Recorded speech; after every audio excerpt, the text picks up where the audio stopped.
ان الحمد للہ والصلاۃ والسلام علی رسول اللہ اعوذ باللہ من الشیطان الرجیم بسم اللہ الرحمن الرحیم عن ابی امامہ رضی اللہ عنہ ان رجلا قال یا رسول اللہ صلی اللہ علیہ وسلم ما حق الوالدین علی ولدہما قال ہما جنتک و نارک، رواہ ابن ماجہ۔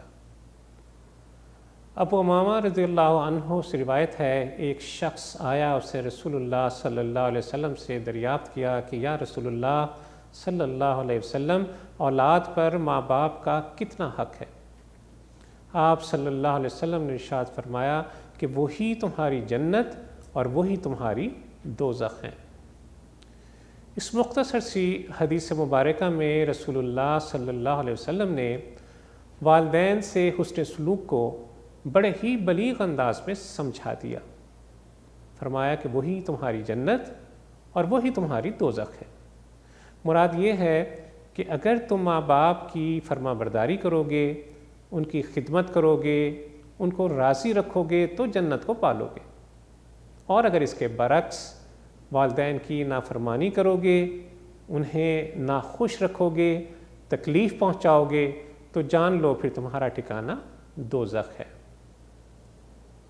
ایک مرتبہ عبداللہ ابن عمر رضی اللہ تعالیٰ عنہما نے عبداللہ ابن عباس رضی اللہ تعالیٰ عنہما سے دریافت کیا کہ کیا آپ کے والدین زندہ ہیں؟ ابن عباس رضی اللہ عنہ نے جواب دیا کہ والدہ زندہ ہے۔ ابن عمر رضی اللہ تعالیٰ عنہ کہنے لگے کہ اگر تم ان سے نرمی سے گفتگو کرو، ان کی ضروریات کا خیال رکھو تو ضرور جنت میں جاؤ گے، بشرط یہ کہ کبیرہ گناہوں سے اجتناب کرتے رہو۔ قرآن مجید میں اللہ عز و جل کا یہ حکم ہے کہ اما یبلغن عندک الکبر احدہما او کلاہما فلا تقل لہما اف ولا تنہرہما وقل لہما قولا کریما، کہ اگر تمہارے پاس ان میں سے کوئی ایک یا دونوں بوڑھے ہو کر رہیں تو انہیں اف تک نہ کہو، نہ ان سے جھڑک کر بات کرو، ان سے احترام کے ساتھ شریفانہ انداز میں گفتگو کرو۔ ناظرین اکرام، ہمیں اپنے والدین کے ساتھ عاجزی اور انکساری سے پیش آنا ہے۔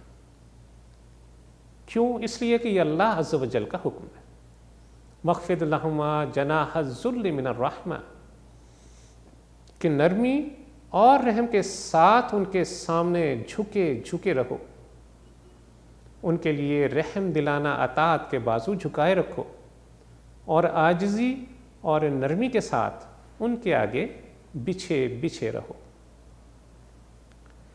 عاجزی سے بچھے رہنے سے مراد یہ ہے کہ ہر وقت ان کے مرتبے کا لحاظ رکھو، کبھی ان کے سامنے بڑائی مت جتاؤ، کبھی ان کی شان میں گستاخی نہ کرو۔ ابو ہریرہ رضی اللہ عنہ نے ایک مرتبہ دو آدمی کو دیکھا اور ایک سے پوچھا کہ یہ تمہارے کیا لگتے ہیں؟ پہلا شخص بولا کہ یہ میرے والد ہیں۔ آپ رضی اللہ عنہ نے فرمایا کہ دیکھو، کبھی ان کا نام نہ لینا، اور کبھی ان سے آگے مت چلنا، اور کبھی ان کے بیٹھنے سے پہلے نہ بیٹھنا۔ اللہ عز و جل سے دعا ہے کہ وہ ہمیں والدین کی اطاعت کی توفیق عطا فرمائے۔ وصلی اللہ تعالی علی خیر خلقہ محمد وعلی آلہ وصحبہ وسلم۔ اللہم صلی علی سیدنا محمد وعلی آلہ وصحبہ وسلم۔